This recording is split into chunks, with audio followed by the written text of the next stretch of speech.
Okay, Kitty Pies, it's February 21st, 2024, and it's the update on the 60 bug restoration. I didn't really do too much in the last week or so.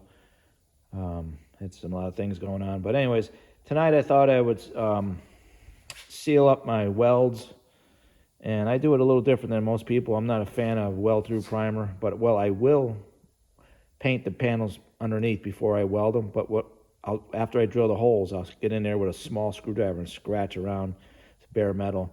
I don't think weld-through primer works that good, because it does, but you're going to burn around the weld anyways because it gets so hot. So it's going to be bare metal in there anyway. So this is how I do it. I'll have a picture of this next to this video. This is like Pour 15, but it's from Tip Tools in Ohio, I believe it is. This is their version of it. I kind of like this a little better. It's cheaper, and it has protection from ultraviolet rays, and it's higher in solids, so it's a lot thicker than Pour 15, and I want that for the cracks where I'm going to be pouring. So I'll show you what I did. This is that firewall area I did. So what I did is here, where I welded up in there, I took a chip brush. I get those at Harbor Freight, really cheap, for like 30 cents a brush. And I just dabbed it in all those welds there, okay? Now here, you'll see here in this arch here, I got up there and painted up on that because there's no really good way to get a spray gun up under there to get primer and paint. So that way, if I ever do get moisture in there, I know it's protected. Okay, so I dab in the corners there in the welds. I dab it in pretty heavy, okay? I want it to seep into those welded areas, okay? This is after I cleaned everything. I wire brushed, cleaned it all out. Okay, and you'll see here. Now that's from the inside. I'll show you the inside, but that's how it seeps through. You can see here, I must have missed a weld there, and I must have missed a weld there. Okay, I thought I had it welded good, but I know those are pinholes in my welds, but they're protected now. You can see it from the inside there where I dabbed it. It's seeping through there. Okay, and if you look down there, it's dripping onto the floor. Same thing over here. I welded this side pretty good. I didn't have any pinholes, but you can see where it's seeping through. Okay, even up under there. I'll show you the inside how I did it.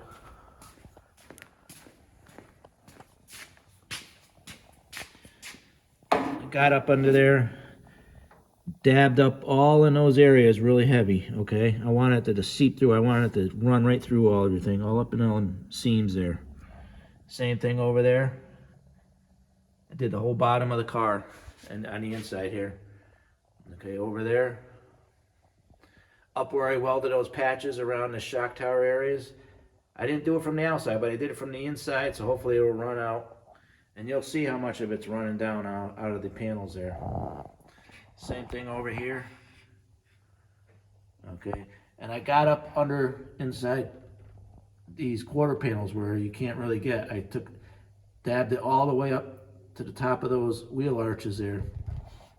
And I put a ton of it down in here. So where I welded those patch panels there, you'll see there it's seeping out.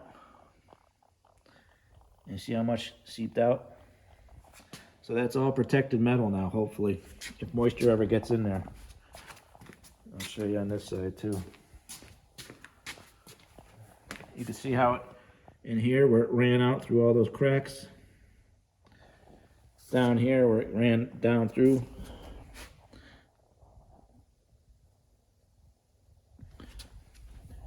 And once again. Now what I'll do is I'm going to let it dry, and then I'm going to feather some of it out where I'm going to paint it. And then what I'm going to do is I'm going to epoxy prime all in here. And then after I epoxy prime, I'm going to seam seal all these seams with a 2-part seam sealer with a hardener in it. Okay, that way the moisture will stay out. And here, where I did all the welding, I'm going to put Marglass on that after I epoxy primer it. And then I'm going to do the body work on that. So if you were to take the carpet off from after it's done, you won't see anything there. Okay. And also in here, I'm going to do the same thing. I'm going to do some body work in there. That way, if you were to pull that carpet up, it would look like just like a factory panel. So now taking this glue off, it takes forever. I tell you, it's not easy to feather all this out, clean it all up. It's a dirty job. It takes a long time to do it right. I don't know why I'm caring about how it looks, because it's just most of it's gonna get covered up with glue and carpet anyways, but I just want it to look good so I can take pictures of it and paint. I'm gonna do the body work all down in here, so if you were to lift up that rear seat, look in here, it'll look just like factory. Now, when it's all said and done, after everything's painted, on here, I'm gonna drill a hole here and put a rubber plug in here on both sides.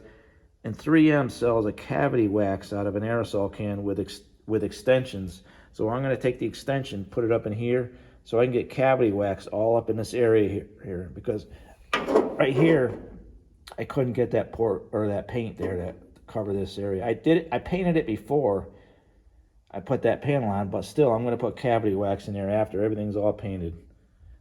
So hopefully, if moisture gets in there, it'll run out.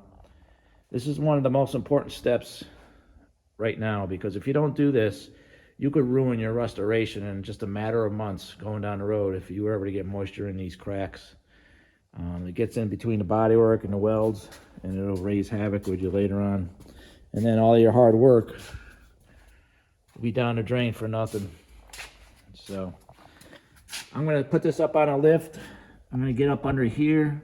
I'm going to seam seal all up under here, hopefully, so if any water gets up in here, in these areas, I could stop it from getting into those seams. And I'm gonna cavity wax. Let me put that there. I'm gonna run the wand all up through here, where all the threads are, where moisture loves to sit. Okay, and I cavity wax all up in here. So hopefully that'll protect that area too. I'm gonna cavity wax down in these A-pillars here. I'm gonna go in those holes in the back there. I can't get a good shot of it, but see that hole over there? I'm gonna put cavity wax in the A-pillars, B-pillars, and the back quarter panels. Now here, in these doors, I cleaned out the rust as best I could. And what I did is, I put that Por 15 down, and then I epoxy primered over it. See, so water runs out, it's gonna run right down the drain. I like a shiny paint because I like the fact that if water gets in there, it's gonna run off a lot better. Make sure you have drain holes. If not, you're just trapping moisture. Okay. I'm gonna run cavity wax up in the heat channels here. Make sure your drain holes up under your quarters are open. That way, if moisture or water gets in there, it does run out. Worst thing you can do is trap moisture. You want your car to breathe, but you want it to breathe being protected. So now here's the adhesive remover I use to get that adhesive off the inside of the interior. And I went through 4 cans of this. They're like $30 a can. It's not cheap, but this seems to work the best for me. I use this, let it sit in there and soak. And then I'll take a squeegee and put some gloves on, because this stuff is really bad for you. And I scrape it off as I go. It takes forever, but seems to be one of the best ways. I heard you could use heat to it.